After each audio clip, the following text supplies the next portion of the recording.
मित्रांनो, कांदा उत्पादक शेतकरी बांधवांसाठी आताच्या क्षणाची सर्वात महत्त्वाची आणि मोठी बातमी, कांद्याच्या भावात वाढ होणार का? नाफेडच्या खरेदी बंद संदर्भातील महत्त्वाची अपडेट आलेली आहे।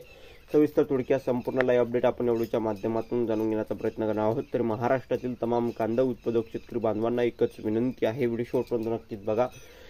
व्हिडिओ जर आवडला तर नक्कीच लाईक करा, विसरू नका। पुढील चॅनलवरती नवीन असाल तर महा हवामान आपल्या यूट्यूब चॅनलला सबस्क्राईब करून दुसरा बेल आयकॉन म्हणजे घंटा असू नका, जेणेकरून जॉबकडे नोटिफिकेशन तुमच्यापर्यंत सर्वात अगोदर पोहोचते। चला तर मित्रांनो, सविस्तर संपूर्ण व्हिडिओ काय आहे, काय महत्त्वाचे अपडेट आहे, संपूर्ण शेवटपर्यंत नक्कीच बघा आणि नंतर तुमचं मत प्रतिक्रिया त्या संदर्भात काय आहे नक्कीच कमेंटच्या माध्यमातून मांडू शकता। चला तर सुरुवात करतोय नाफेडच्या खरेदी बंद संदर्भातील महत्त्वाचे अपडेट। नाफेड व एनएसएफच्या माध्यमातून झालेले घोटाळे समोर आले आहे, त्या संदर्भातील महत्त्वाचे अपडेट। त्याचबरोबर या ठिकाणी कांदा भाव संदर्भातील महत्त्वाचे अपडेट जाणून घेत आहोत।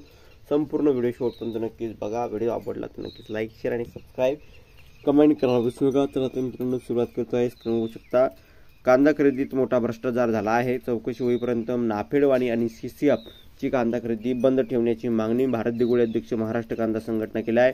याच पार्श्वभूमीवर नाशिकसह महाराष्ट्रातील नाफेड व एनएसएफसाठी कांदा खरेदी करण्यास सर्व खरेदी केंद्रावरील पुढील संपूर्ण कांदा खरेदी केंद्र सरकारने पूर्णपणे बंद ठेवावी अशी मागणी संस्थापक अध्यक्ष भारत दिगोळे यांनी केली आहे। महाराष्ट्र कांदा संघटना केंद्र सरकारने यावर्षी बफर स्टॉकसाठी नाफेड व एनएसएफच्या माध्यमातून 5 लाख टन कांदा खरेदीचे उद्दिष्ट ठेवले आहे। त्यासाठी प्रत्येकी 2.5 लाख टन कांदा अनुक्रमे नाफेड आणि एनएसएफच्या माध्यमातून नाशिकसह महाराष्ट्रातील धुळे, छत्रपती संभाजीनगर, त्यानंतर अहमदनगर, पुणे, बीड, धाराशिव, सोलापूर आदी जिल्ह्यातील शेतकरी उत्पादक कंपन्यांच्या महासंघांना टेंडरद्वारे कांदा उद्दिष्ट ठरवून दिले आहे। आणि त्याचबरोबर महाराष्ट्र राज्य कांदा उत्पादक शेतकरी संघटनेने यापूर्वी नाफेड व एनएसएफच्या कार्यालयामध्ये जाऊन लेखी पत्राद्वारे तसेच ईमेल करून संपूर्ण कांदा खरेदी पारदर्शक पद्धतीने करावी, तसेच बफर स्टॉकसाठीच्या कांदा खरेदी शेतकऱ्यांना सर्वाधिक दर मिळावा यासाठी नाफेड एनएसएफने थेट राज्यातील कृषी उत्पन्न बाजार समित्यांमधून लिलाव प्रक्रियेतून शेतकऱ्यांना कांदा खरेदी करावा अशी मागणी केली होती।